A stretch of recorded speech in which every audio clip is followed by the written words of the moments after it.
Կիրակի ժամը 22-ին Սուրանկյան հերթական թողարկմանը դիտեք։ Եկեղեցու դեմ սանձազերծած պատերազմն ու հոգևորականների դիմադրությունը, եկեղեցուն աջակցողների զանգվածային ձերբակալություններն ու արժեքայինի եւ ինքնության պահպանման ճակատամարտը։ Տեղի ունեցողը ապօրինություն է։ Պետք է արդարության սկզբունքից բխի։ Չեմ պատրաստվում թաքնվելու։ Վիկտորյանների որդի։ 12-օրյա պատերազմի դասերն ու տարածաշրջանային նոր իրողությունները, որտեղ են հատվում իրано-ադրբեջանական հետաքրքրությունները եւ արդյոք նվազել է Ադրբեջանի ախորժակը։ Ամերիկյան հարվածին շատ հետաքրքիր կերպով պատասխանեց։ Շարունակում ենք համակարգված կերպով ոչնչացնել միջուկային թիրախները։ Ռազմավարական խնդիրները մեծ հաշվով չեն իրականացվել։ Իսրայելը վտանգի է ենթարկում իր գոյությունը։ Սա բերում է խորքային մարտահրավերներին։ Ամերիկան թույլ է տալիս Իսրայելին ագրեսիա իրականացնել։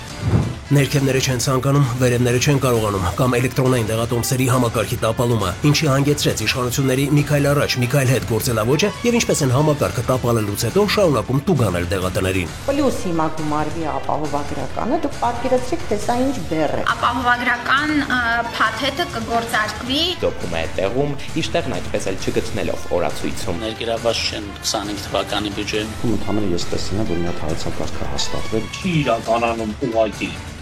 Խցանված քաոս, խեղված օր կամ ճանապարհային ինժեներիայի իսպառ բացակայությունը, ինչու չի հաջողվում խուսափել խցանումներից եւ ինչ վտանգներ են պարունակում ընտրամաբանական գծանշումները։ Ախր ապակողնորը շմա, բա ինչ անել։ Նույնիսկ պարեկները չեն կարողանում գլուխ անել։ Մենք հիմա նայեք ինչ երթերն փաթորը եկել են անակնկալի, բարոտների համար գնջել են, միայն թողել են ավտոբուսների։ Ավտոբուսը ընդհանրապես այս գծով գնալու խնդիր չունի։ Ինձ դուրս չի գալիս։